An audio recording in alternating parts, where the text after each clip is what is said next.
see the outstanding defense. Draymond Green in transition, forcing Tatum. That's just bad offense. And I understood you talk about the plus minus for the bench guys.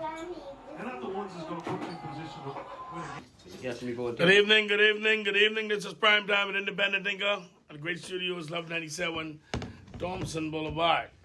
Boy, I tell you, what a week it was. I mean, from one thing to the next, the opposition seems to, first time I believe in history, where the opposition continuously holding on to the headlines from one shenanigans to the next. Boy, I tell you, the budget usually takes center stage during the month of June because, it become law on July 1st.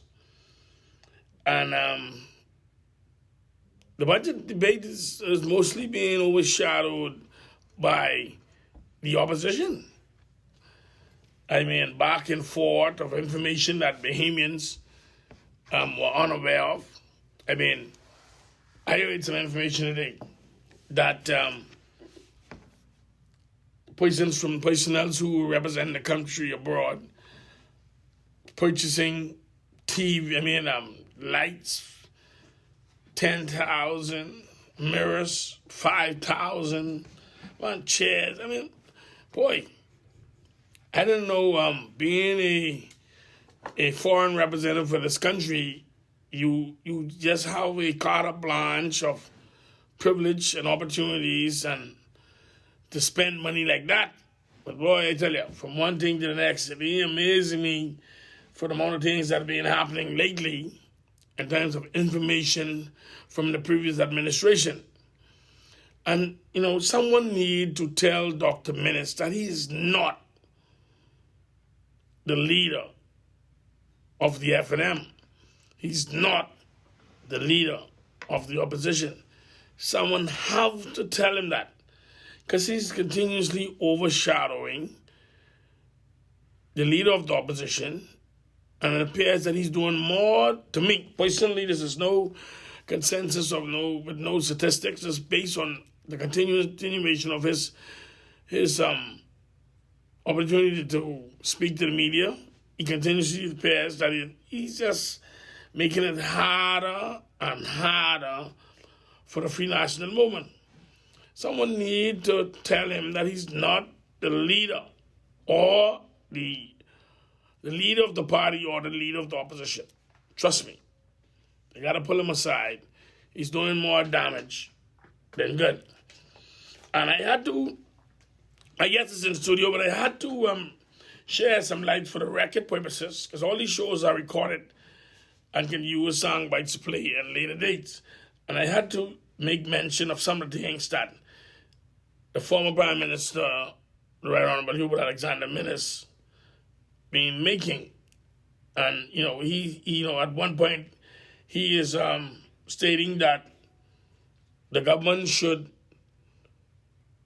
move VAT of breadbasket item and tax the wealthy properties. Man, I did a show where he made that, where his party, when his administration, someone in his administration had made some suggestion. I don't know if the Deputy Prime Minister, who's the Minister of Finance, or someone else in the Free National Movement had made some statement to that effect, where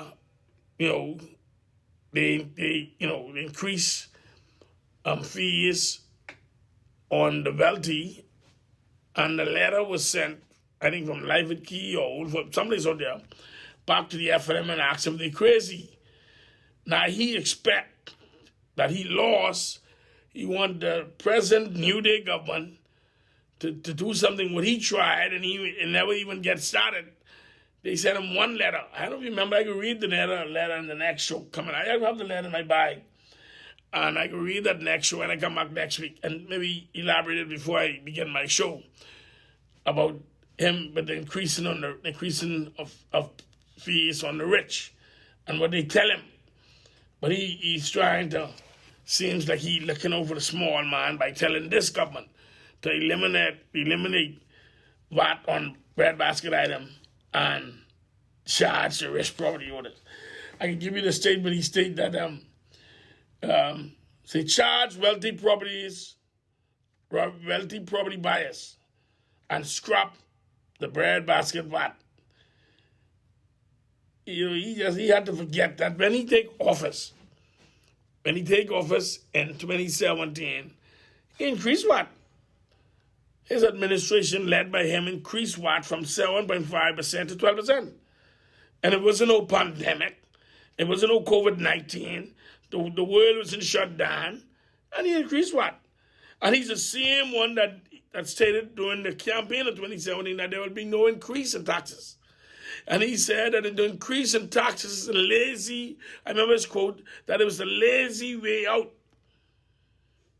And he increased what?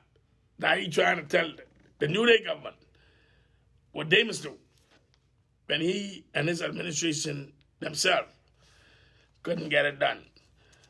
And the CDC now has removed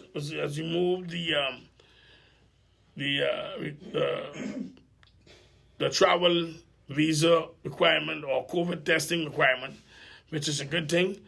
And the New Day government again has put a timeline that on Sunday 12:01, the restriction of COVID-19 testing to come back into the Bahamas or come to the Bahamas will be removed, will be relaxed. And I want to tip my hat to this administration because they continuously, I don't know what all goodies in this one bag, but they continuously pulling another good move again. I got about 10 or 12 of them written down where I'll bring maybe on the anniversary of the first year, where they continuously pulling goodies out of this bag of from one thing to the next. And the latest is this, and I didn't travel, and I really traveled about 9 trips so far for this year. And every time you have to go find a COVID-19 place to do your testing and this and that. It's a little tedious.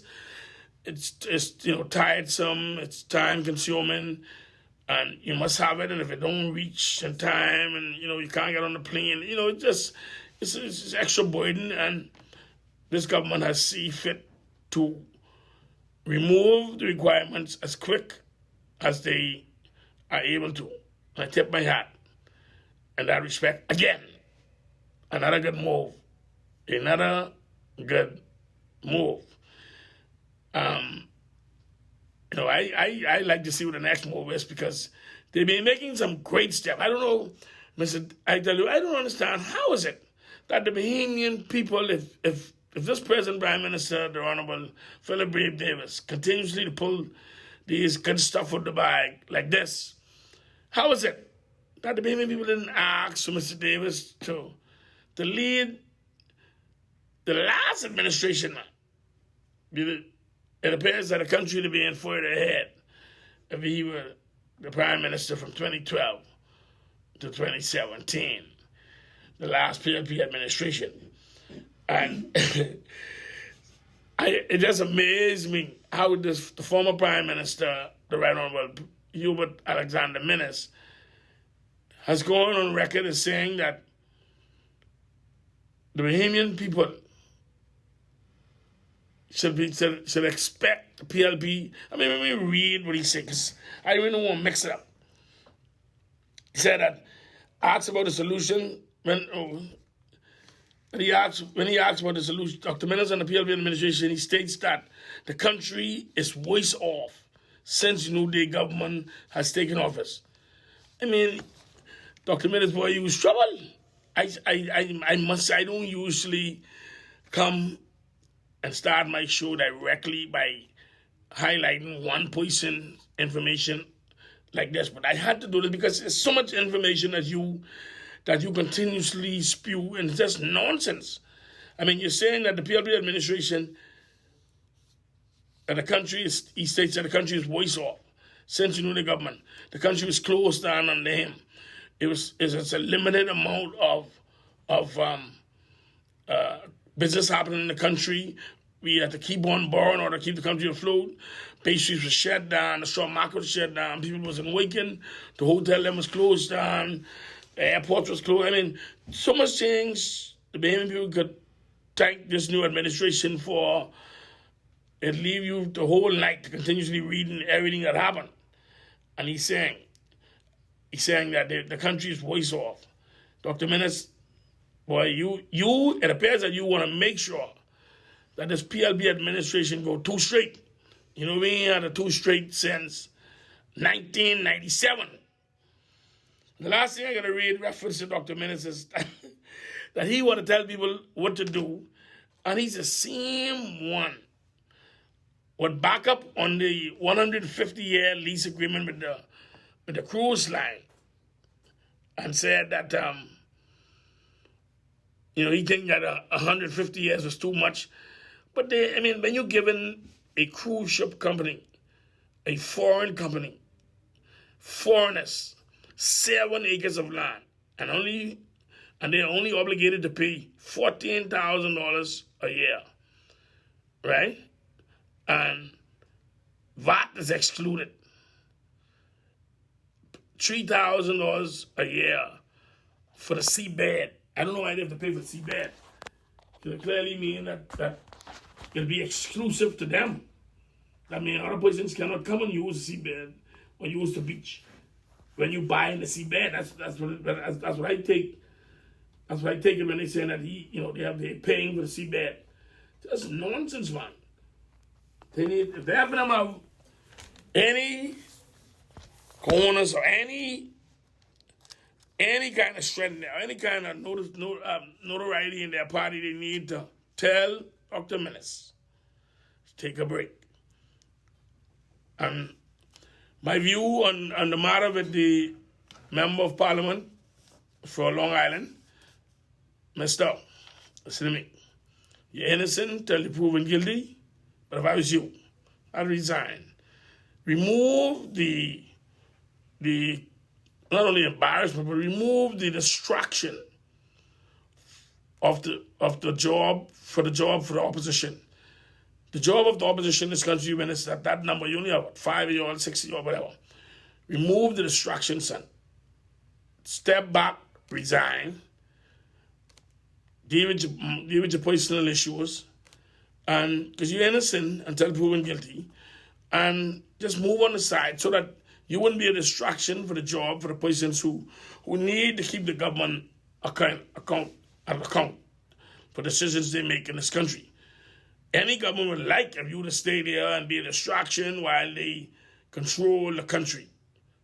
My view to you, my suggestion to you is to just step down, step down in the betterment of the country, in the betterment of the opposition weight, and the betterment of the Free National Movement. My suggestion to you, the Honorable Adrian Gibson, step down, bro. The party and the country is bigger than you, in my personal, humble opinion.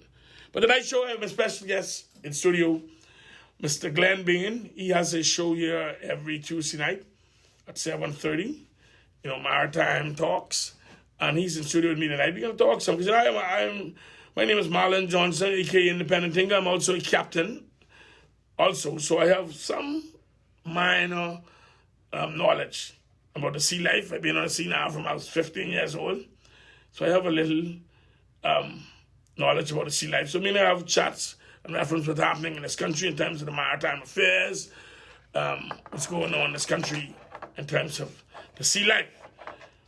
So my special guest, he's in chair. We're gonna begin the show with my special guest right at this time. Good evening, Mr.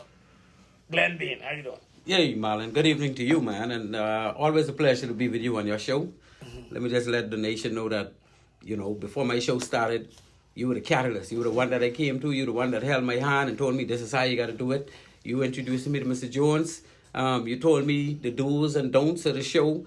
You walked me through it, and I thank you so much for that. And let everybody know that both of us are South Andres boys. Yes, sir. We come all the way from South Andres. Both of us know about sailing boats. Yes, sir. Yes, sir. Well, I'm background Defense Force, and after that, commercial ships and the BMA with international ships. But we all got that sea life in our bones, and I appreciate what you did. My show is up and going now, Maritime Matters, every Tuesday, and I've been getting some good feedback from friends and families and whatnot, and we're going to keep it going. So Yes, sir. if you want to talk maritime, man, you got a man in the studio for talking maritime. Yes, sir. Because maritime matters. Yes, sir. Maritime gotta matter. Because I mean, if people know the importance, once persons know the importance of maritime, then they'll be able to appreciate what's happening. Because about 90% of the food or 95% of the foods that comes into the country comes through maritime. 90% Fuel. of trade, period. 90% of trade. Cargo, period. Period. Building Comes through- supplies, you got container ships, you get bulk carriers, you get tankers, you got break bulk, you get iron ore, you got it's car boats, you get all kind of anything. If you consider one large container ship, they carry over 1,000 containers, right? And the amount of cargo on that one, they call them box ships, that one box ship, probably all the cargo planes in the world carry almost that amount on a given day. Right. Right? Because when you that's talk only about one cargo, ship. you're not talking about luggage. No. Planes carry cargo like FedEx and UPS, and they're the types of plane that carry cargo. Right. The airlines that carry luggage, they don't carry cargo. No, they carry Right? luggage. So when you think in terms of a cargo, the cargoes move less than 10% of cargo in the whole world moved by a plane. Yes. Over 90% moved by ships. So maritime is huge. Yeah, that was yours. And I started working on a mailboat. The Moxie? In Wallace 1991. Johnson. You was a Johnson. You Yeah, should- Wallace Johnson. Captain Johnson was No, related to you? I didn't know that. What else? A slow boat, eh? Yeah. But I started working on Moxie. I Yeah. worked with Capt Kevin Moxie. Yeah, Kevin is a good man. Boysil Yeah. Moxie, Sarah Moxie. Sarah. And I worked with them for about a year as a deckhand. How long ago was that? In What year- what year 1991. you I started? came out of school in 91? 1991. Okay. Yeah. And I moved on from there. I went on the Harley and Charlie. I remember Was to you. go to Hatchet Bay in Governor Savo. Yeah, with Jason. With Jason Cartwright, Curly Cartwright, Tony Taylor. They my boys. You know, all us And was then friends was together. And then after I moved, I was offered another job under Bimini Mac. Oh, yeah? Yeah, and Mr. I went Sherman? working at Bimini Mac with Harry Sherman. Yes. And Willett, I forget what his title was. Yeah.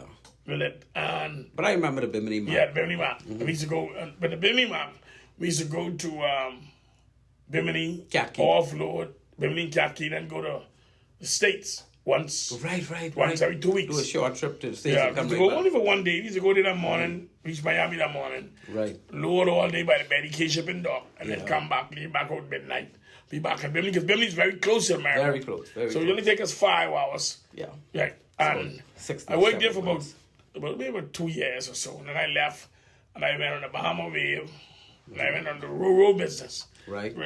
Barge ramp and stuff like that. Yeah, because you was then- on tugging badge at some Right. point. And at that time, I was doing my schooling, my navigation school with P.D. Key. Good And man. then after that, after I get my captain license, my first job was by myself, where I was in a mate or chief mate, where I was a captain, was on Tugboat. Davy Joe. The Davy Joe, right? Davy Joe tugboat I remember the from tugboat, Moscow. Yeah. Moscow, Yeah. yeah. And I worked for Moscow for about 2 years until I left. I left Moscow the first day of January 2000. And everybody's worrying about the Y2K He's bug. working with Mike. Yeah, he's running the Agnes. He used to run the Davy Joe. Well, he was on the Davy Joe first, and then he got on Yeah, the then Agnes Street. when I came there, he going on Agnes Street. That's John correct. Bennett is running Agnes Street. That's right. All right, then he John, going on Agnes Street, and I going took on over Davy Joe. Davy Joe, yeah. And I run the tug and barge for about 2 years for them. Right. And I left. I put my resignation on the 1st of January 2000. And everybody's working with the Y2K bug. Yes, So, I remember man, that, yeah. I got to try to work for myself and see how that works. And that was January 1st, 2000. This is now June 2020. 16, 2022. So I heading towards 23 years On your own. where I ain't collect a salary. Yeah, you get like salary. It is- You know, salary. I ain't collect no salary. Well, you get all the shit. Salary is when you... salary is when you waiting for another person to decide where you can put him to work today, hustle job, this and that. When you have to go, when you have to determine benefit, when you have to, if you don't get up, You got to make it happen or gotta you don't make it get happen. paid. You survive. The bill saying And pay. so this year maybe 22 years. Yeah. January 1st coming maybe 22 years. It's a hard journey, but the sea life, If plenty positions, and listen, I regret not one thing. Trust me, I made some bad decisions in business.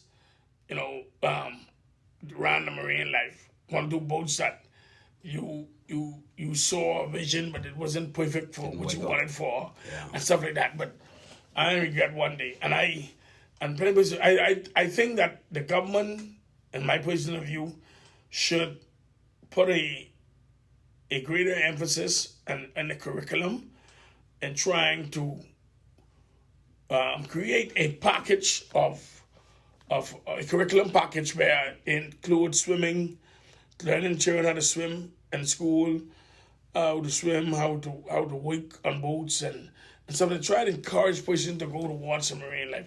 I think the Lowell Matamore School is a perfect idea if you want to go on a different level and work on ships abroad, international ships. So I think that's a good idea. But I think, in my personal view, I believe that maritime should have a better or a greater focus. What do you think? I think that we got something called the Bahamas Maritime Cadet Corps. And they spewed out thousands of 10 to 12 graders. Before they actually graduated from school, most of them had the STCW basic safety training. And they're operating and functional now? From us and BMA, we started at Dudley Martinborough, and I started. I didn't know that. This was from 2003. Oh, a long time. Yeah, shortly after you start years? your operation. Yeah, that was going on almost as long as you was using entrepreneur. Yeah, because I started the 1st of January, 2000. That's right. So yours started 3 years later. 3 years later. Yeah, and from then to now, I can tell you, it started out slow. But every year, they have hundreds of students that, and a lot of them end up going to places like Holland College in Canada, because, when they come to school, they ain't no job. Some of them ain't going to college. But they like maritime because they already did 2 years of cadetship, where they went on board vessels. They were taught about it, navigation in classrooms by some of the people who run this organization. Right now, Mr. Clayton Curtis is as the whole of, he's the director of the BMCC, Bahamas Maritime Cadet Corps. Yeah. Right? Yeah, Clayton Curtis out of Freeport. But it was Dudley Martinborough. Then he took over from Paul Miller, who's a ex-Defense Force retiree senior 8. Paul Miller did a very good job as head. Now Clayton Curtis is doing, and he has some Defense Force retirees with him. Kenneth Sands and Brother Hanna and they doing a very good job. But the bottom line, Marlon, that I see from way back is you have a lot of students who get very enthusiastic about they want to go to sea, they want to be seafarers, but they can't find a ship to go on. There's nobody in this country capable of linking them with an international ship. We got over 1,600 on our flag, right? We have what you call a Bahamas Ship Owners Association, which means all the people who own all the ships under the BMA, they have an organization that is linked to the BMA, and they have meetings all the time. When I was at the BMA in 2003, the Honorable GLEN Martin called me to office because she and I dialogue a lot. I was the technical person for the country. She was the Minister of Transport. So anytime she having something and she'd call me, she'll ask me, Capt. Bain, how we could deal with this? And I would give her my views, and sometimes she'd tell me, put something together on paper for me. And I did that, especially when the BMCC was starting up, right? And I showed her the processing of the person coming in as a cadet. They could go off and they could do 6 months of training and become a reading forming part of a navigation watch or an engine watch, and they could get on international ships and they could move their way up to from deckhand to officer and keep moving up depending on what their capacity is academically, right? Because some people just happy being a deckhand or that. You have people who have a career deckhands. A lot of Filipinos and Indians and Ukrainians, and they just, deckhand is no problem because they're comfortable with that, right? And we got a lot of Bahamians. That's the least responsibility position on the ship. Well, actually, you work harder than everybody else. You work harder, but least responsibility. Well, you get the least responsibility on a ship, but just remember now, a ship has everybody have certain responsibilities, especially in situations where you have safety encounters and that type of thing, emergencies. But the reality is you can make a life, seeing the world, while you're deckhand, you make about $1,000 a month. Right? People will say, man, that ain't no money. That's for the average salary. But $1,000 a month and you ain't spending a dime. You live on the boat, you you eat meals a day. They're giving you a uniform, your hard hat, your steel toe boots, and you getting snacks and I can tell you those. And you're seeing the world as you travel. And you seeing the world as you travel. But let's say you do eight months on a boat. Out of that $8,000, you save on $6,000. You know what it is? After 8 months, you get $6,000 in the bank. Who does that? Right. At a young age. So it is a benefit. Because you ain't got to pay no bus fee. You ain't got to carry no gal to the movies. You ain't got to go out and have no beers. You ain't get caught up with fellas on the blocks buying dope and smoking dope. See, this is something that the fella, see, me and you grow up hard, right? You know, we grow up from South Andres. We ain't know what it is. Yeah, man, right? The guy, some guys now living in the inner cities, right? Some of them don't want to go home because they ain't got no place to sleep. They ain't have no But I friends. live on the boat. I know we're going to get Moxie. You had a boat to live on. I know the people who ain't got no boat to live on. Because you know, as a male boat would run an Andres, so I used to live on that. Yeah, but you was fortunate. I was fortunate. But I had to worry on about where the next meal coming from. But what I'm saying is these guys wouldn't have any problems making $1,000 a month and on a boat eating as much as they want and just waking you 8 hours a day. Well, you wake 10, 12 hours, but that's extra overtime. That's to bring your salary to $1,000, right? But the reality is we got plenty Bahamians today who would be more than happy to be a deckhand on an international ship. Yeah. But our problem is we have no link, not even to the ships that we manage, that we register, that we know all owners. So how hard it is to change that? I don't know how hard it is, but I know back in 2003, I want to say Glennis, the Honorable Glennis Anna Martin called me to office. She said, Capt, because I used to put it to her. I say, because I know we're starting the Marine Cadet Corps, and I know that, I already did ship management, so I know about crewing agencies. I know about Grinchos in Cuba and all them crewing agencies in Ukraine. You got a lot in Philippines, you got some in India. We used to hire people from all of them for the ships I used to manage, right? So that ain't no stranger to me. But we had no Bahamian crewing agency, right? So the Bahamian who's now gotten some certification, he got a total line behind all them other people. So what Glennis decided to do, she approached the ship owners. She told me, Captain Bain, I already had a meeting with them. I'm getting ready to have a second meeting. When this meeting come up, and she told me that, Cap, they agreed that they would give our Bahamians some priority when it comes to seafarers on their ships. But they only need to know that our seafarers are prepared to wait for the same salary, because we already speak good English, right? Wait for the same salary, and they're going to be reliable. I said, well, Minister, these people very enthusiastic. They're prepared for that. Now, I can tell you that Campbell Shipping played a major role in getting Bahamians exposed because they have like 13, 14 bulk carriers that they manage from Nassau. So they were able to channel Bahamians into that, and Lowell J. Mortimer, who was in charge of that operation, actually started a school, LJM.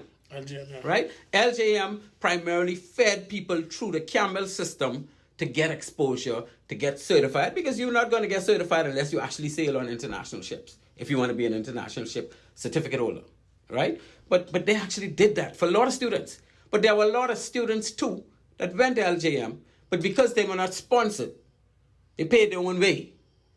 There was no real obligation to get them a ship and they came to my office. Many of them came to my office and told me, Cap, I just want to get on a ship, but they telling me they ain't getting more space. They only can deal with the people who get sponsored and this and that. So there's no, and then we have a marine agency, Aquamarine, right? Aquamarine spewed out of Campbell Shipping. Oh, okay. Right? And they were good. They knew exactly what they were doing. But again, Campbell ships were the only links they had. And then after a while, Campbell ships, I think, were transferred from the Bahamas to India. India now running and managing and getting crew for those ships. So that avenue that we had is no longer, right? So Aquamarine is basically just marking time. They can't find ships for these students. We have to take a break. It's after 8. The first half hour. We got to call in the line before we take a break. Prime Time and Independent Dingo. Good afternoon to both good, distinguished gentlemen. Yes, sir. Yes, sir. I must congratulate both of you on terms of dealing with the issue at hand, especially my mother namesake, Mr. Bain. My mother was a Bain. Thank you, sir. I must say that I've been educated on Maritime. I listened to it on Tuesday. evening, but I just want to get more, be educated a little bit more, so I can just participate in the conversation. But Independent Seeker, I want to also salute you for dealing with the issue at hand. But one day, I hope we will tackle the issue of gender equality. I've been studying, I've been doing some research on it, and that's a powerful force.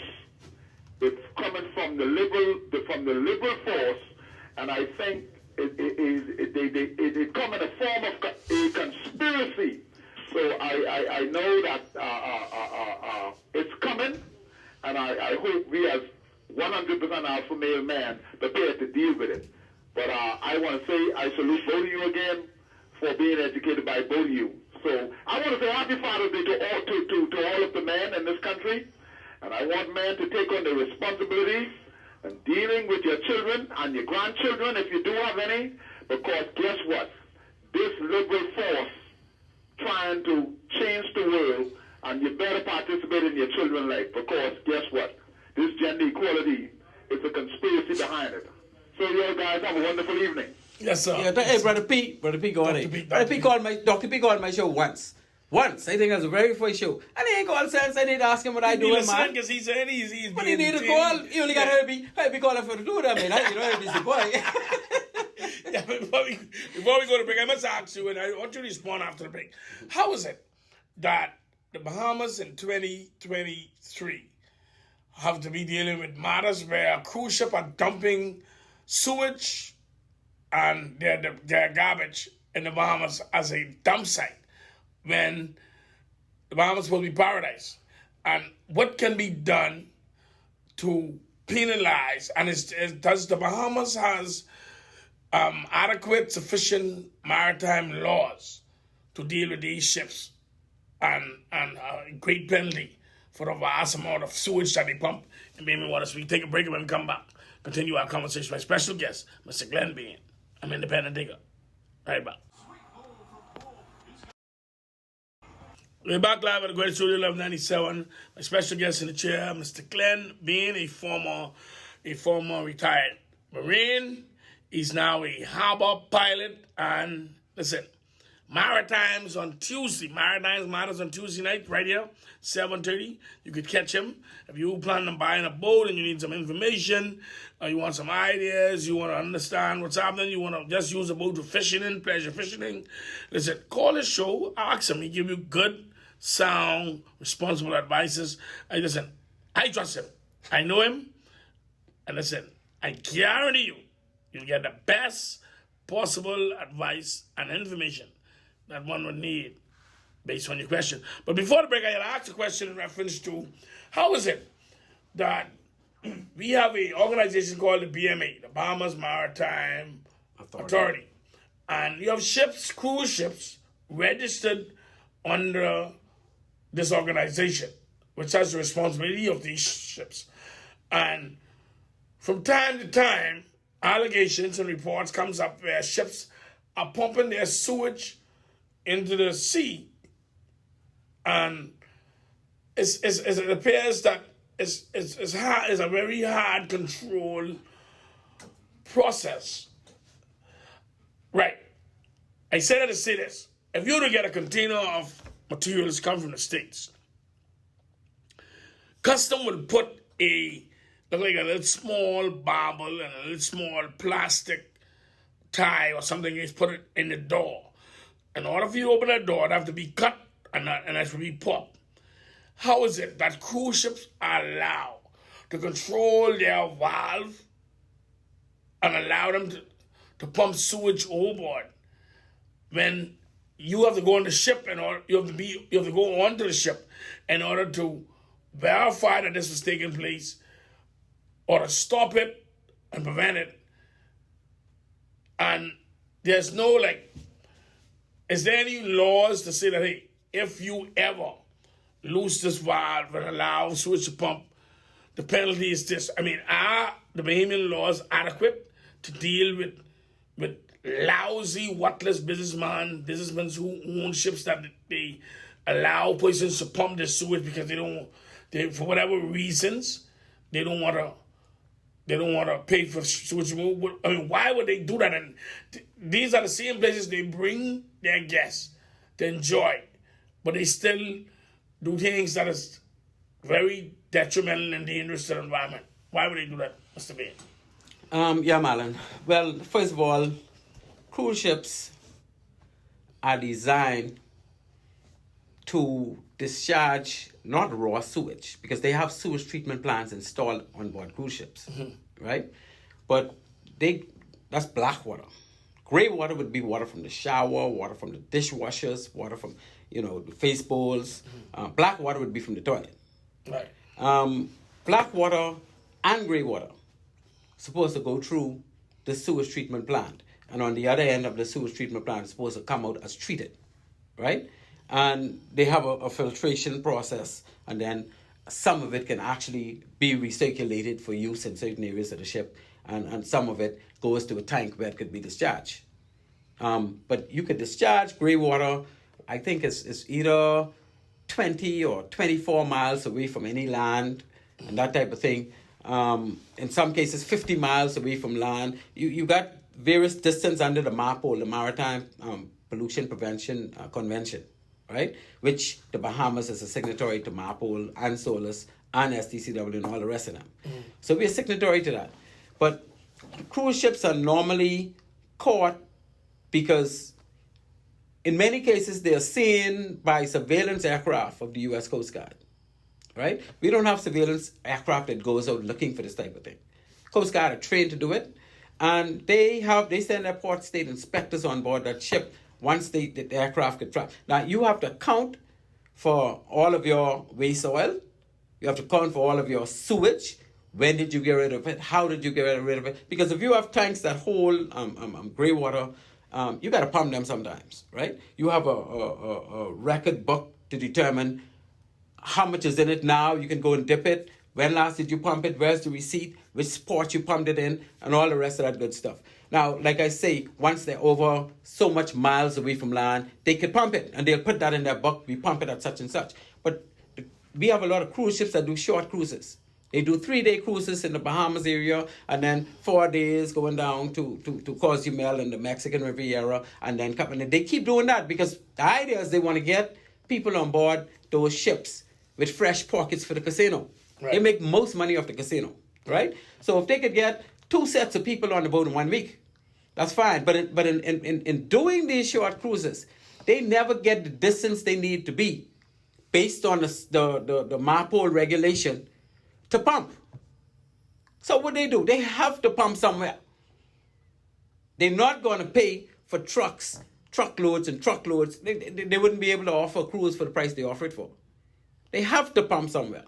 Now, what our authorities need to do, and this is what I'm sure Coast Guard does, when you know the ships that do short voyages, and they're coming into your port, you get your port state inspector on board to verify those records. And let them know that we could be looking at you. We could be watching. You could target certain ships because you know which ships, or you should be able to find out which ships are doing 3 and 4 day voyages. The ones that are doing 2 weeks and stuff, they're going to be out in the ocean for a while. They could always pump freely, and it will be within the regulations. Because ships have to pump their bills. Ships have to pump everything, right? They can't just keep building up, and the next thing you know, they could become unstable. But there are ways under the MAPO regulations when they can and when they cannot pump anything from their ship. Yeah, but I hear you, but I driving down on my tugboat, pushing a barge, and I smell this strong scent when I was heading towards a cruise ship at Prince George Dock. And as I get closer, the scent gets stronger. You can smell the sewage, water.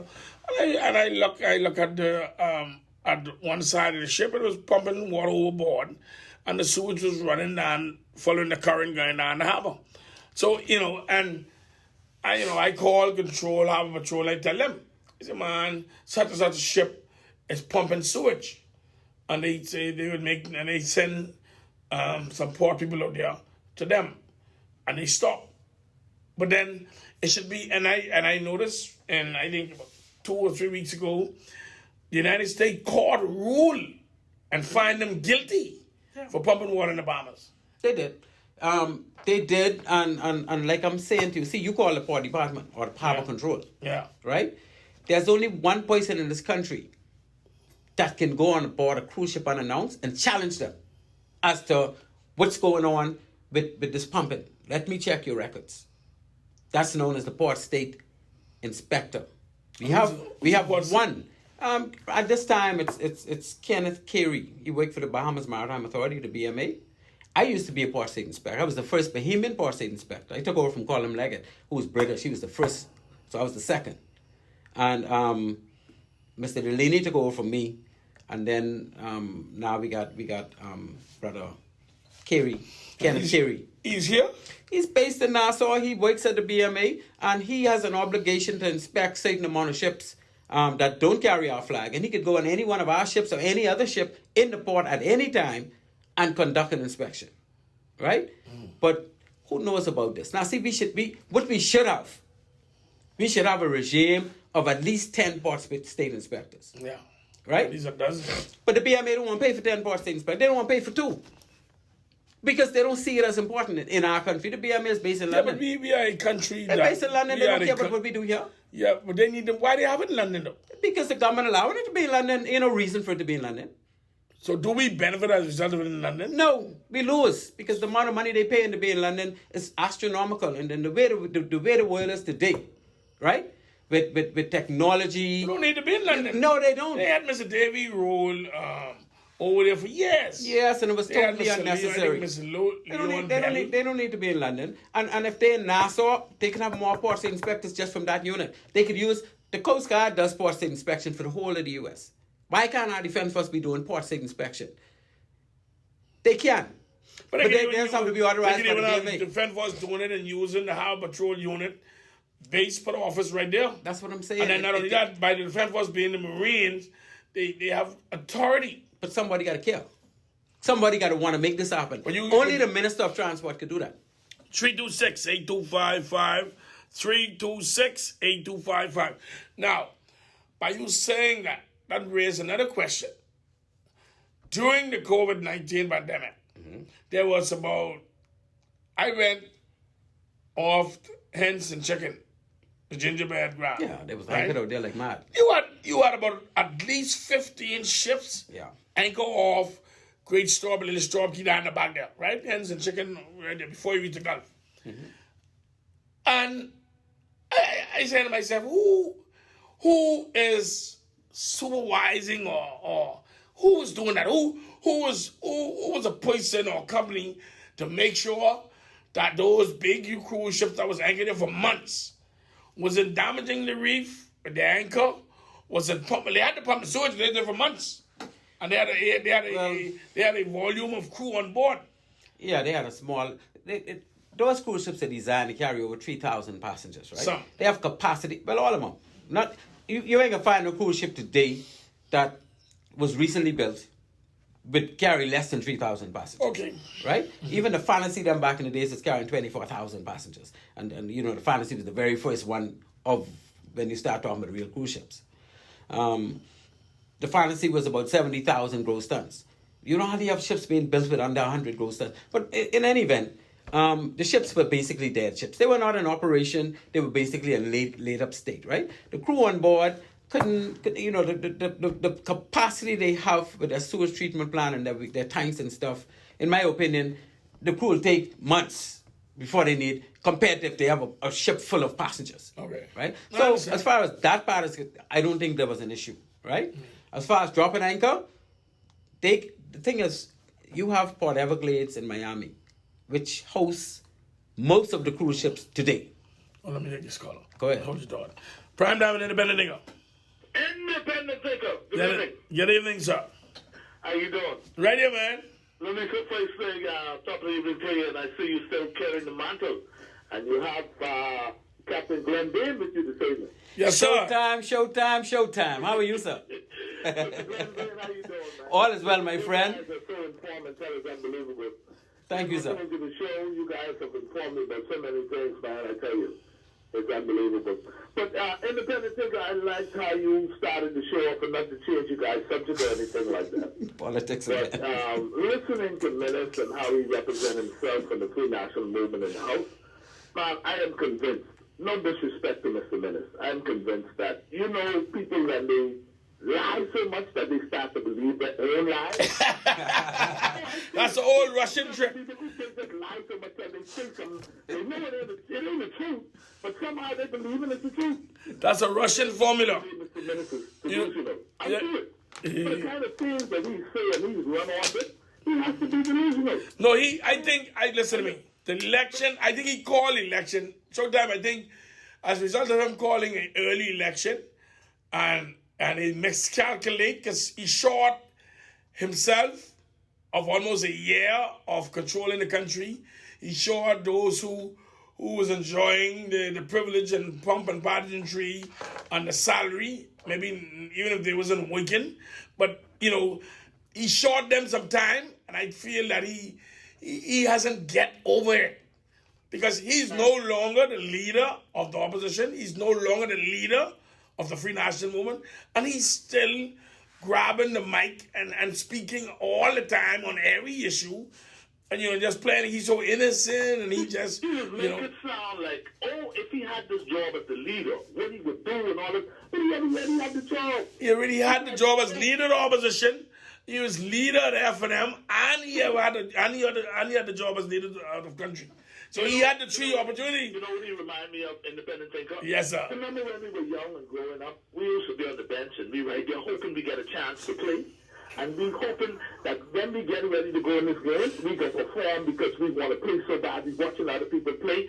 And that's what Menace was. He was, of course, on opposition. He had to get a chance. The people give him a chance to vote, give him the country to run on a silver platter.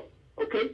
And he gone there and he scored every single thing the man scored. But he still believed in his mind, listen, I got the answer. Boy, let me tell you something. It's sad. It's really sad. If I was him, I'd have sit small and shut up and tell somebody. I don't understand why he don't. If I was him, he should resign, right?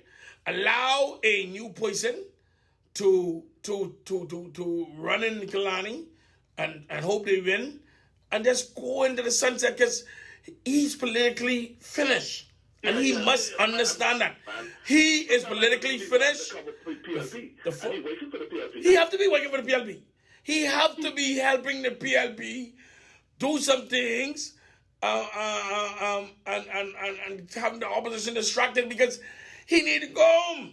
Yeah, Oh, my. he really needs to go. But let me say this. Independent thinker, I can tell you the truth. This is my personal opinion about Brad Davis and this administration. You know what I realized? Yes, sir. I realized I got one problem with Brad Davis and the rest of the Liberal Party administration. One problem I get with them. Brad Davis. The Honorable, the Right Honorable Philip Davis. My bad. Let me start off that way. The Yes, sir. Right Honorable Brad Davis. Yes, sir. I think Brad Davis is trying to put the opposition out of business. If Brad Davis continue doing what he's doing now, he ain't gonna be in opposition. Boy, you put that so good. You was listening at Showtime. You was listening at the beginning of this show. I'm gonna take over the mantle and say, make everything start to happen. Listen. And the thing about it is, I got one or two F&M friends, you know, they're on the taxi line all the time. We talk politics and things. A lot of the F&Ms now, who've been renting plates for years, they got their one plate now. They said, boy, Showtime, I don't know, Brad Davis. One fella come to me the other day, said, Ivan, and you know, Brad, I think I said, no, Brad Davis. He said, man, call Brad Davis. Tell Brad Davis, I we can do hard, tell him slow things down. The truth listen to me, independent thinker. A minute to come and say this the worst this country has ever been in ever since the PLC takeover. Man, everybody know that's a lie, man. That's a lie, man. I've been behind on my bills for 2 years. I just started catching up on my bills now. Listen to me. I start off the show by saying that I don't know how much goodies in this bag with the PLB got. But boy, if they keep this up, man, listen, we have to be careful if we don't end up with a party with 40 seats. Listen to that. If you see the plans that the Honorable Brave David come for Grand Bahama, if that starts to level off now, ain't nobody coming to, ain't no opposition for what? Listen to me. Listen to me. Listen to me. Listen. It clearly shows that the stagnation of this country was solely deliberate by the two former prime ministers, the Right Honorable Hubert Alexander Ingram and the Right Honorable Perry Gladstone Christie. Because the amount of things that this administration led by the Right Honorable Philip Brave Davis from September 16 to June 16. Man, listen, you will wonder. Actually, I said, you play the tape back and listen to what I say. I say, how is it that this bag with the people to get all these goodies, they keep on making decisions that are benefiting the masses of Bahamians in this country, right? And I heard on the news. Trying to put the opposition out of power, man. Listen to me. Because let me tell you something. Free national movement supporters then come to me and tell me, say, boy, show down the brave keepers up now. He said he done a PLP. He done a PLP.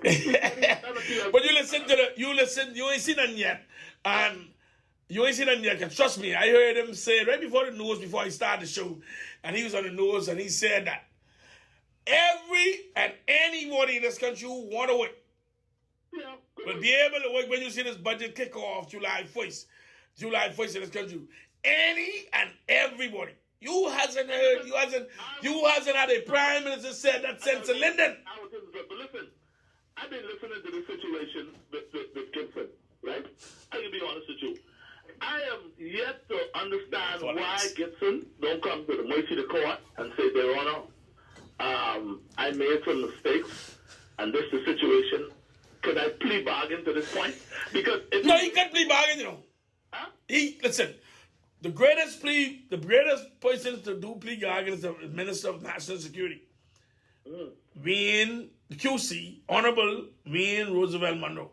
He's the greatest plea bargain this country has ever seen. Listen, the Honorable Wayne Roosevelt Monroe QC went on the Supreme Court bench for, I don't know, I ain't gonna say the correct, I think it's about 3 months. I think it was 90 days. And he finished 56, if I'm correct, 56, my mind should be correct, criminal cases, in 3 months. When the Supreme Court calendar year for criminal matters per court is about 4.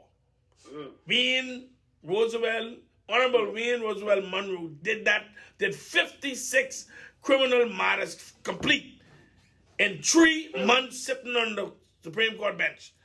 The same Minister of National Security, Honorable Wayne Roosevelt Monroe. Now, this situation, like I was saying, the situation with Gibson, you think he can do less than 10? No, less than 10 ain't the problem. Before I even go that far, my honest and humble suggestion to the Free National Movement is to have a very honest and candid meeting with him and tell him, Mister, listen, the opposition need to focus. We come out of a bad election. Plenty of things happened under our watch while we was at the helm of this country. We need to gain the trust of the Bahamian people. And listen, we have to start now. We cannot wait till the light switch on, where the campaign start next 3-4 years or whatever. We need to get to work now.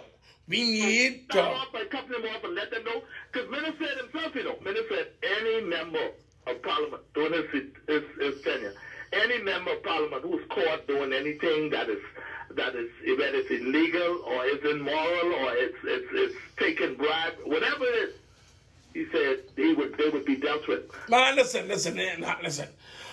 When he said that as far as sleeping, right? I wake up when he said increasing VAT on the backs of the poor people in this country is a lazy way out. Yeah. Some of the first thing he did was increase VAT from 7.5% to 12%. So you got to be very careful when you believe it. Some of the things he said. You know what I know Minister lose yet? Right. One time Minister on the radio, Minister tell the people in the house, they said, well, Minister, this is your signature. Minister, yeah, I got 2 signatures. and he listen. The only thing he said, Minister, you know what Minister said too? One time Minister said, something.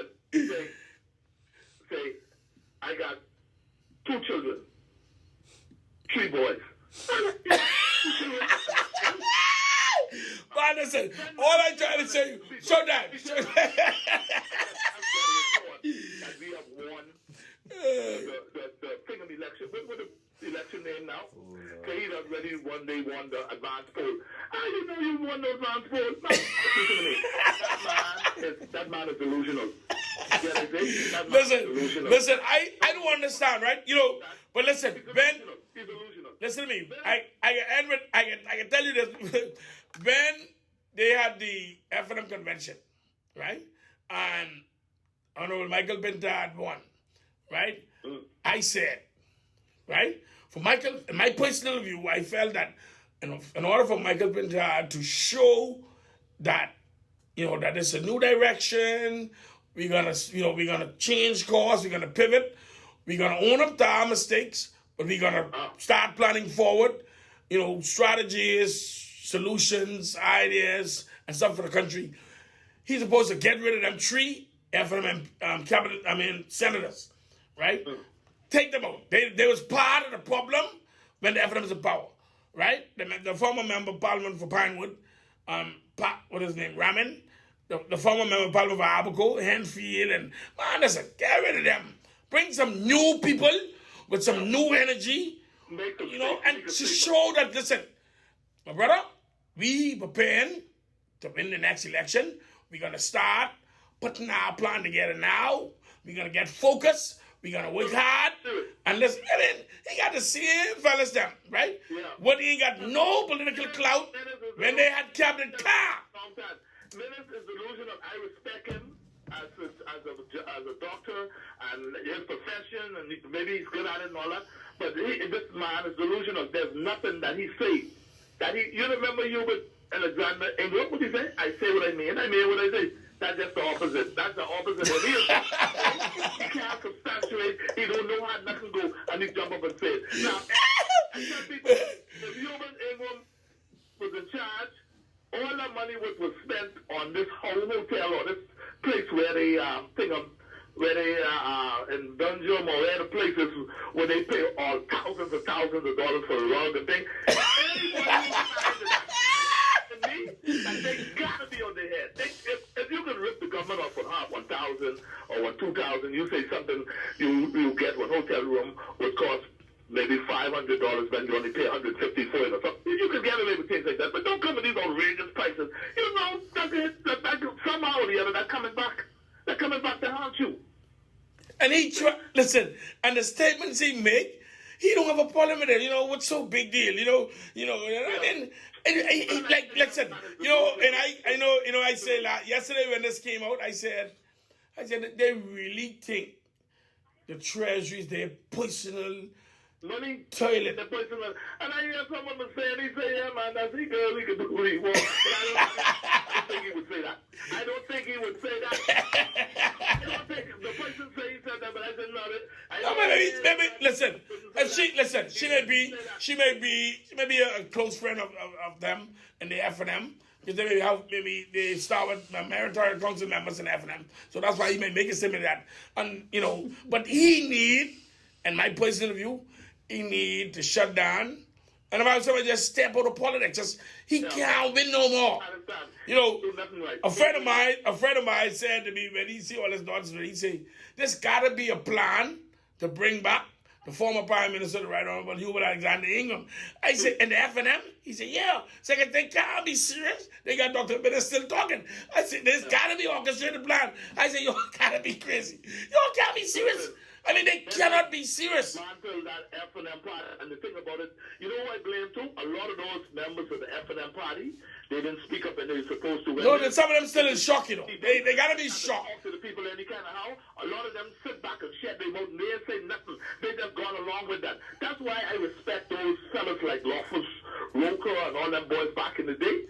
Man, listen, them brothers, they stood up for what they believe in. You couldn't come to them and say, they can get by with some things because they PLD. No. You got to have backbone, man. And that's what the Free National Movement did not. Ministers jump up and say, okay, you can't talk to the people like that. People that want questions, want answers from you. You tell them, people, you gotta go eat boiled fish. One is one and two is two. No, man. You gotta be sympathetic with the people. But you gotta understand, the whole trick is to push food in their mouth, and they want to let you in, they can't talk.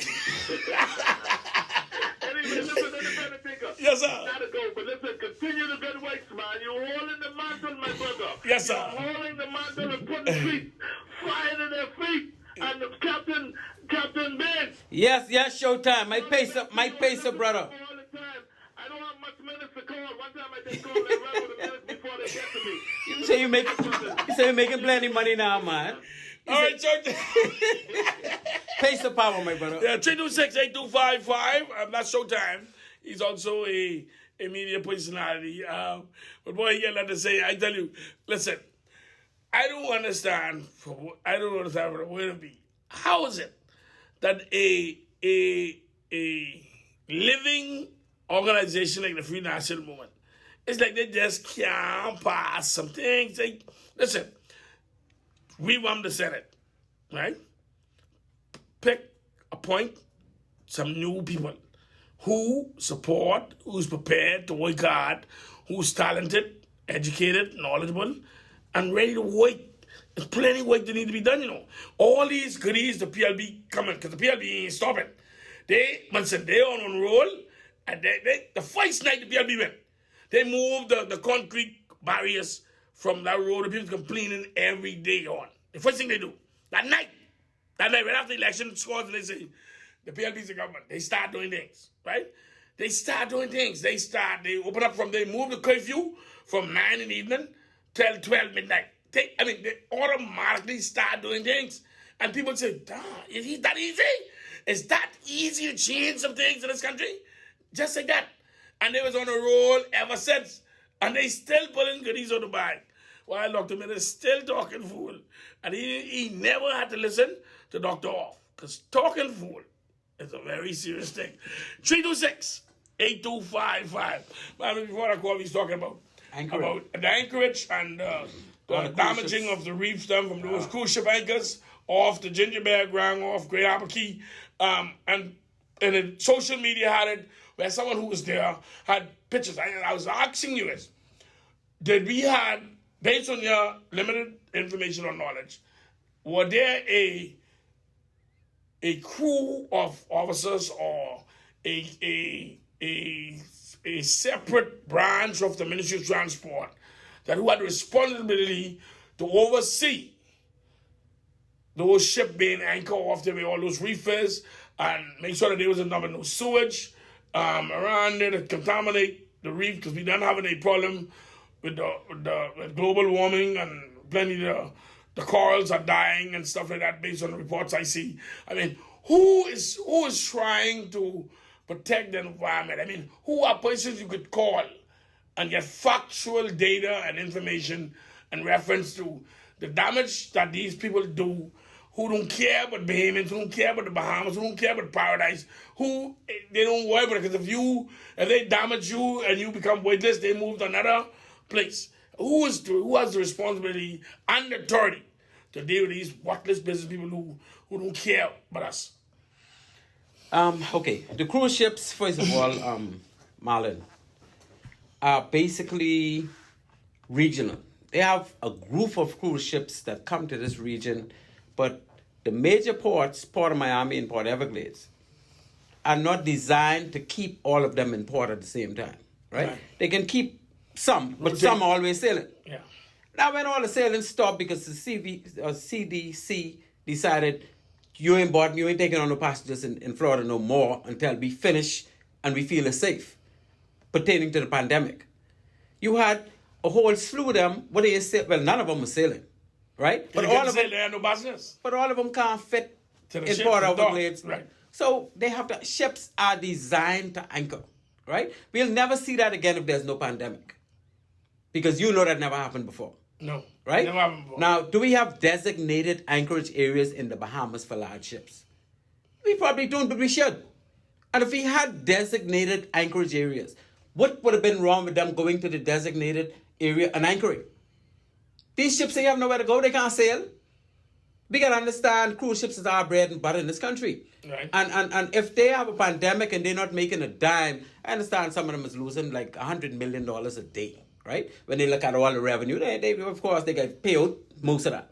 But I'm just saying the revenue was high that was being lost. But in the midst of all that, they just want to anchor and keep the ship. And most of those ships that were on anchor, I know for a fact, were going into Grand Bahama shipyard on a rotational basis to get rid of their stuff, their waste oil and that type of thing. Because you still got service engines and generators, although you ain't running as hard and as long and as much. But you still got to run some things sometimes. So, I mean, the reality is, how are you going to now police a situation like that? Right? We don't have designated areas. Now, what about when you don't, like right now, like prior to COVID, prior to the pandemic when they had to do that? You have ships anchoring all over Half Moon Key every day. Right? Half Moon Key every day. You got Coco Key every day until they build that dock, probably but two or three, just before the pandemic, the dock finished. You got Startup Key every day. Ships are anchoring. So they damaging the why are they being allowed to do this? Shouldn't they be made by our authorities to put a mooring buoy in place? And every time they go there, they connect to that buoy. Because you've got to make sure the buoy's in an area that is good and have good tackle and all the rest of that. And the ships should not be dropping a heavy anchor every time they come there. Right? So put the mooring. The authorities got to do that. The port authority, right? Yeah. Can make that happen. They can make all cruise ships, if they want to anchor their private keys. You know they'll have to do? They'll have to get a pilot now because they need a wake boat in order to tie up to the mooring. And you ain't have a wake boat without a pilot. But see, they don't take pilots and they're getting away with it because all of them should be made to take pilots. Nowhere else in the world they'll be able to go, drop an anchor, putting off passengers, and they ain't taking pilots. Only in the Bahamas. They're getting away. Getting away. It's scot-free. Yeah, the border's like that. Prime Time and Independent. Hello? Yeah, good afternoon. You're live. Hey, Mr. Ben. Yes, sir. Who's that? We don't have no seamen in the Bahamas. All the captains in the Bahamas are yachtmen. Seamen are the ones that can splice rope, be an engineer at the same time, be a deckman at the same time. You don't have no captains in the Bahamas does that.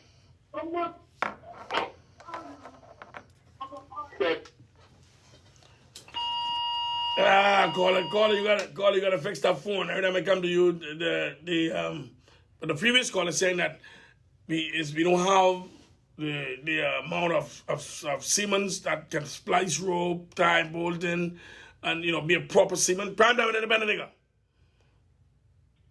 Prime Time and Independent nigga. I see you hold too long. Yeah. Good night to the show. Yes, sir. Prime Time. Yes, sir. Impressive show. I see you got Captain Bain right there trying to vouch for some kind of position in government. You want to be the port to control it? No, sir. What do you mean? Glenn was the port controller before. No, he was in the port control. He was deputy port controller. Yeah, he should know this what he says. I'm not sure. Yeah, he ain't sure. You could give your name if you want to. Yeah, this shoes. Shoes? Oh, the shoes. Yeah, I know what that is. Yeah, he said he know you. Yeah, but in all sense, I'm glad that you're bringing this to light because we can use the revenue man. You 100% correct. We against that. We highlighting it so that some persons could wear that Bahamians know better and know some things that happen in this country. That's an avenue for employment right there.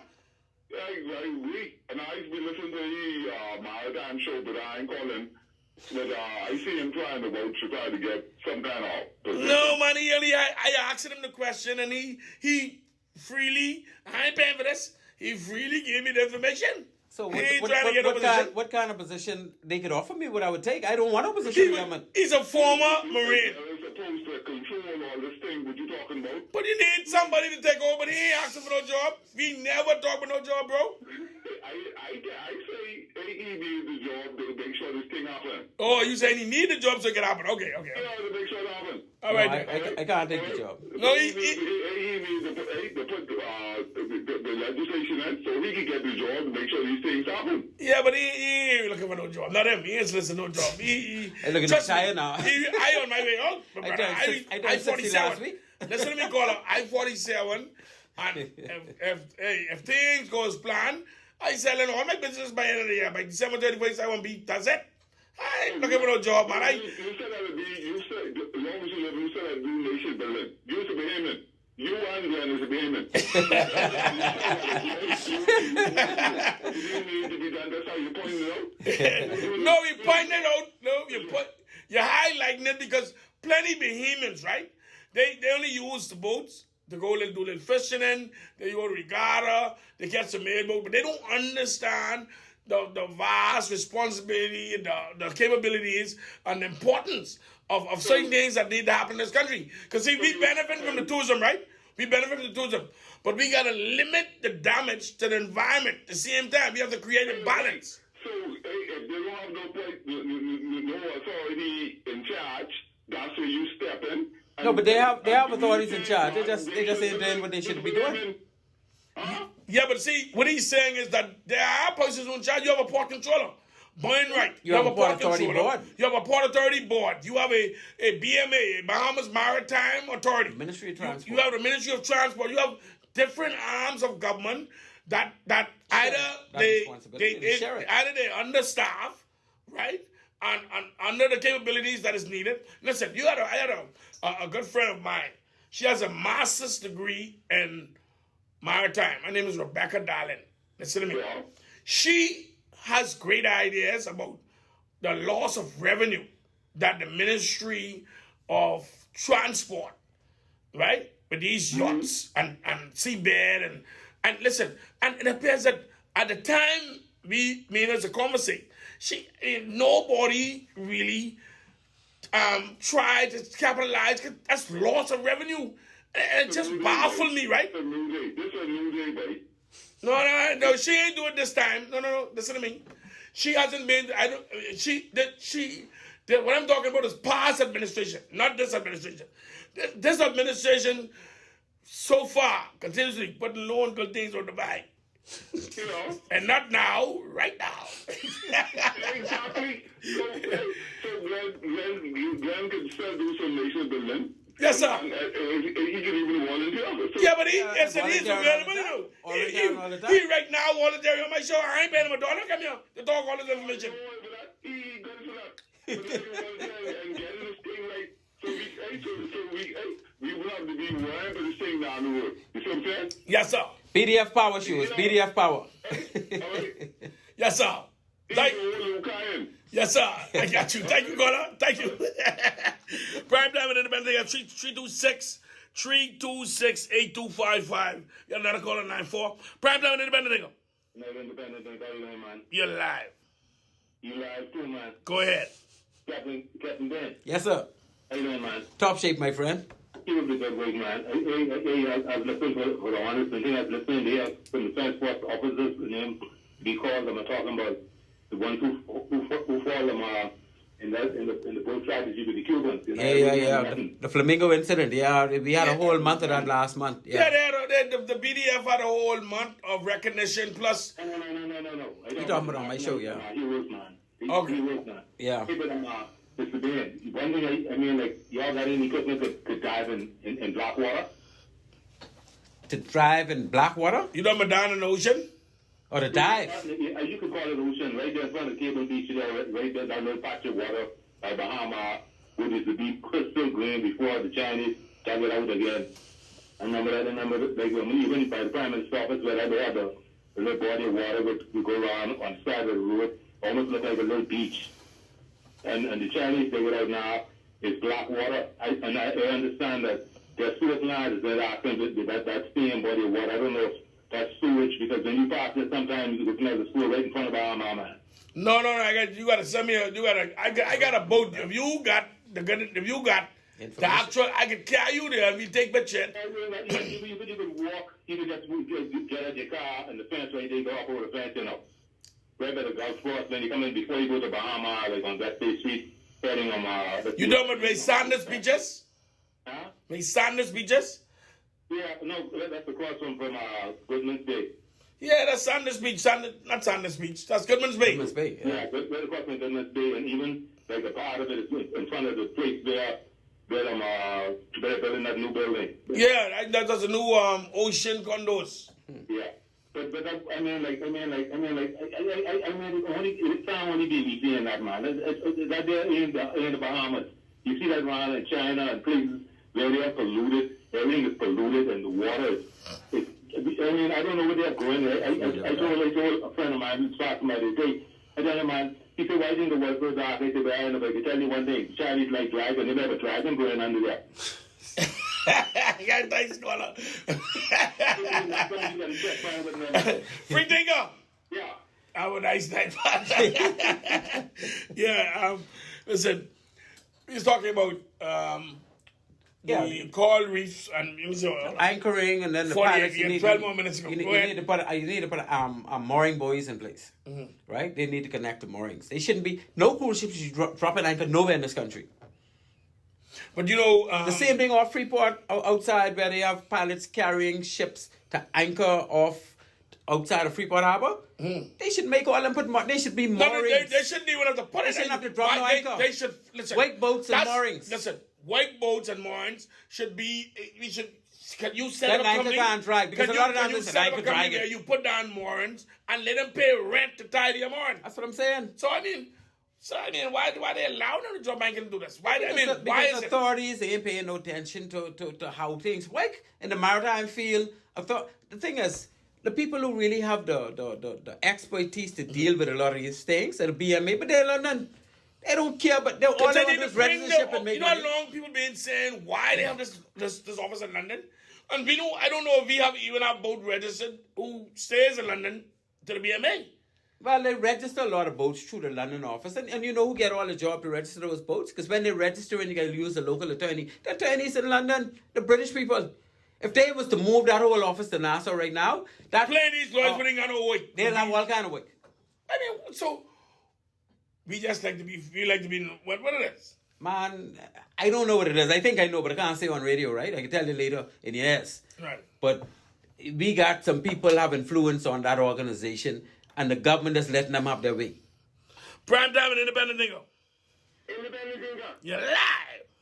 Yeah, man, what's going on? This is my phone here. Captain GLEN BAIN. Yes, sir. How are you, sir? Man, everything about this earth. Hey, Irv, what's happening, Irv? Man, everything good, man. Happy belated 68th birthday, man. Thank you, my brother. Sick at 68. Well, you know, Every time I see you, I ask you, say, You you say do what? backflips, you know. 60. Independent You say thinker, 68. then you do some 68, main like backflips, 60. but he said no on backflips. Yeah. He's doing it every day. He tell me can't do it no more now, but he's doing it. Yeah.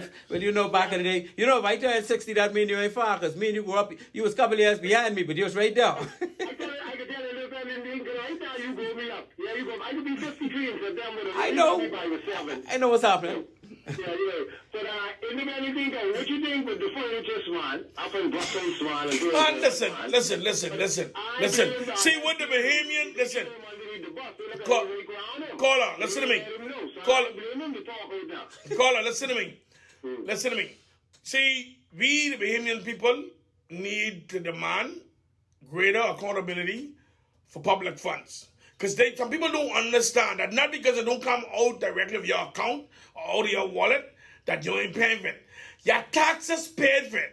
And as a result of the wastage, you have to keep continuously paying tax and higher tax in order to continue having the country function. And people have to understand that you paying all this tax because these people wasting this money. You paying $10,000 for a lamp, $5,000 for a mirror. I mean, these people got to be joking. And one time we pay the nurse and the teachers and everything, money, and no money for them. Man, listen. Go through the Ministry of Foreign Affairs without the Minister of Foreign Affairs knowing what happened, man. That can happen. But if you give them a card, listen to me. A Ministry of Finance will grant me. Listen to me. I can tell you this. But if you give a person who work for the ministry a card, and because they're in a foreign country, you have this card that have a chip, and you have, I don't know if they have a limit or whatever. Because if you go buy a lamp for $10,000, Huh? The limit must be $1 million then. I don't know what the limit is, because you could buy a lamp for $10,000. Man, these people have got to stop. And we got to stop just trying to vote people out of office and believe that's sufficient punishment. The punishment must come where you got to sit before a commission, you have to explain, you have to, how your pension or something you got to forfeit. That's the only way this kind of nonsense will stop in this country. Well, you know how me and you is voting now. You know we don't go that way like that way. We that. Yes, sir. Yes, sir. Yes, sir. Captain GLEN BAIN, Yeah. I want to congratulate you too on the series that you did last month. I was listening every night too, man. You did an excellent job on that, and I know the family really appreciate that too. Now you keeping it alive, and I agree with you. Do 5 million a family. At least. Yeah. Yeah, man. Well, Thank you, sir. You know we Bamboo Town strong. Him and my little brother Eugene grew up together too, man. All us in Bamboo So you Town. from Andres? No, in Bamboo Town. Oh, okay. Yeah. that's Prime Bamboo time Town. independent nigga. You going? All right, you can see waiting too long. All right then.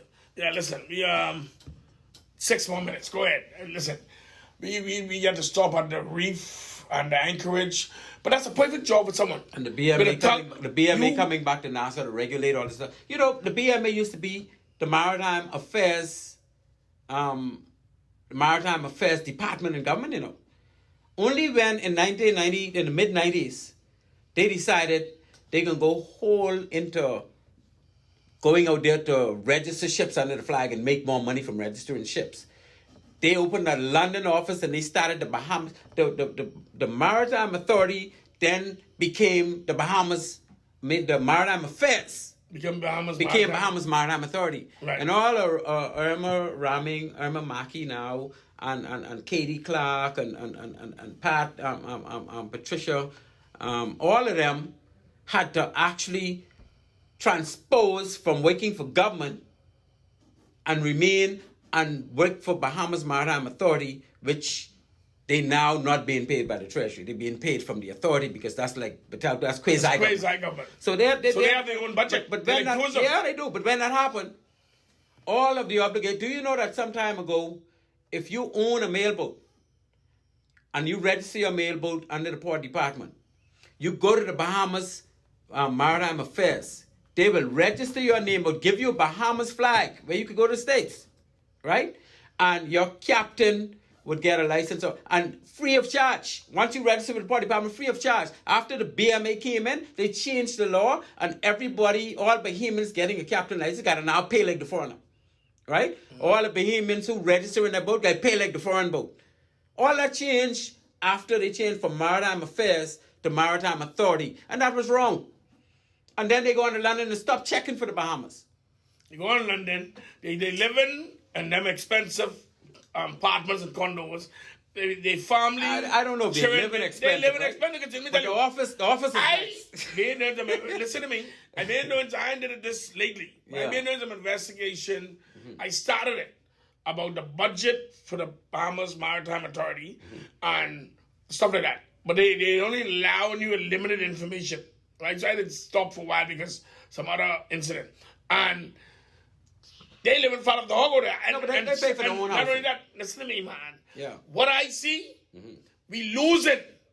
If we were to bring the Bahamas Maritime Authority here, I think the country will benefit and save plenty money. And the expertise would be here, where they could have more port inspectors. They could pay attention to these things, like all these anchorages in the Bahamas. They could assist with all that. They could assist with a lot of things, right? But most of them now, our technical area have no Bahamians in it. Dwayne Atchison was the only technical person. I was another technical person, right? Mm-hmm. I used to go to the London office like once a year and stay there for about a month, just working along with them. They had Rebecca Andalin. She was one in the technical area. Mm-hmm. Theo Devaney, who's now inspecting ships all over the place, cruise ships and whatnot for all kind of flags. He was in the technical area. And outside of that, that's it. Everybody else was foreign. And then they have like 4 or 5 of them at all times. Yeah. And today, they're still all foreign. Because Dwayne is no longer a part of that team. Prime time independent nigga. No? Yeah, she has a master's degree in maritime affairs, right? A maritime work. And we keep on putting political people there. And I always wonder why we don't put in London. Where? In London. In London where? What you mean political people? Who's in charge in the BMA? They Well, it was always a front until Davy Roll took over. And after Davy Roll is Dwayne Hutchison. So I'm not sure. So Davy Roll I'm not sure is it's coming back political. now? No, he retired. He was finished with he's finished with the BMA. Okay. Dwayne Hutchison is now the director. He's now in charge of the BMA. He's the managing director for the So BMA. okay, they had this white guy when I was doing this investigation. So they had John Mervyn Jones. All right then. Right? Right, He was there before Davy Roll. Right. And he And- still has something to do with it. To do with what? With BMA inside London.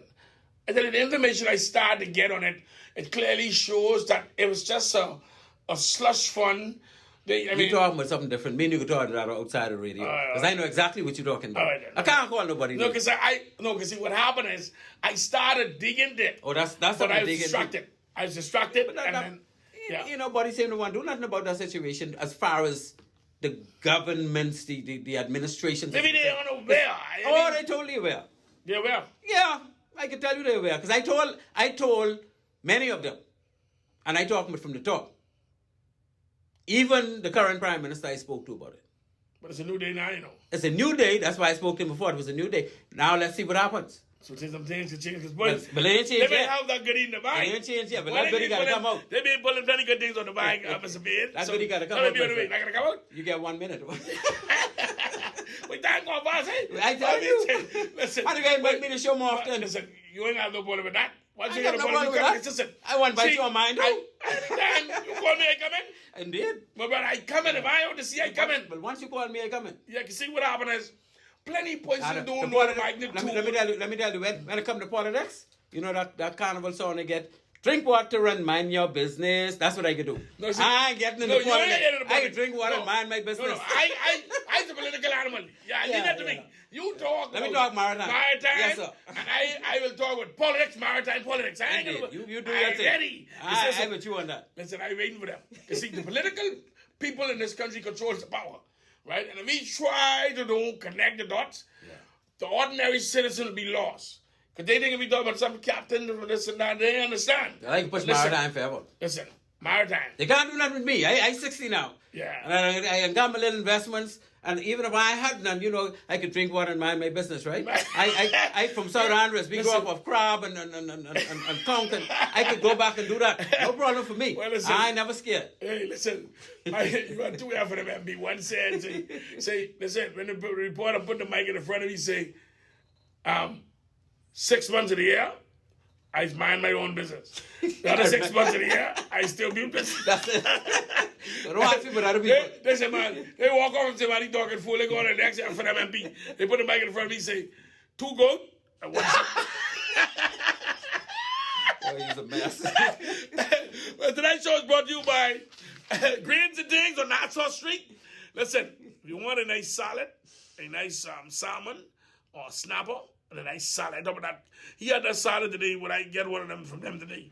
And he had the slice, like the strips, mango strips. Which on part top of of the Nassau salad. Street is this? Right on there, right before you reach Bamboo Shack. But on the opposite side, you'll see the Lion of Judah. Yeah. On the glass, man, I talking about nice, Oh, it's a fresh salad, man. guts. I gotta check that out. Well, listen, and you have peanut punch. You have the 7-man shrimp. What? If you need some backup, yeah. Tell you, 60. Show me a bit. Greens and Things. That's Rasta on Nassau Street. You'll see the Lion of Judah on the glass. Listen, go and tell him you hear his ad on Prime Time and Independent Thing on 1197 on the Thursday night show with Prime Time and Independent Thing. Go and tell him, listen, let you try that salad when you keep on talking about it. If you don't like it, I'll pay for it. There you go. Guarantee it. If you don't like a salmon and salad from Rasta Greens and Things on Nassau Street, Independent Thing can guarantee you the bill is on him. Judy's Bread Shop, that's on East Street. You can That's my smell the cousin. aroma and guide you Judy's to the my bread. cousin. It's the only bread Yeah. in this country from the pan to your hand. Ain't no immigration testing and no custom, no preservatives. She ain't know how to do no preservatives. How to keep the bread looking fresh for days and weeks and months. Listen, from the pan to your hand. Judy's Bread Shop on East Street after you pass Windsor Park. And Bahamas Landscape and Garbage Collection. You know, listen, if you need a dumpster, you need to get some garbage, you want to clean up now. You know, we're getting ready for independence. Let's show our beauty of our yards. If you need some dumpsters, get a special rate going on for $99 for 2 days for a dumpster. Listen, get them, show them the school clothes, get them, put them to work, let them clean up the yard, and drop a dumpster, Bahamas Landscaping, drop a dumpster by your yard.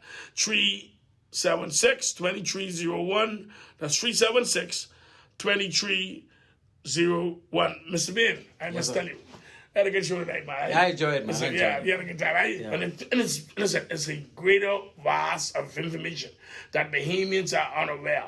That Maritimes and so important with the lights and how it's so important about safety and life jacket and learn how to swim and learn how to float and safety measures in the harbor and jet ski and it's a vast majority of stuff. We just touched the surface. And we had to touch the surface, like how you say.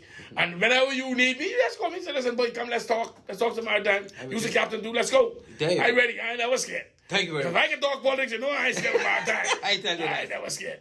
Yes, sir. Listen, we've got out of time. We have gone over time 3 minutes. But I'm going to end with a quote from the great late Celine and Oscar Pillen. If Bahamians aren't prepared to stand up and fight and defend their own Bahamas, then they don't deserve to have it. Good night, Bahamas.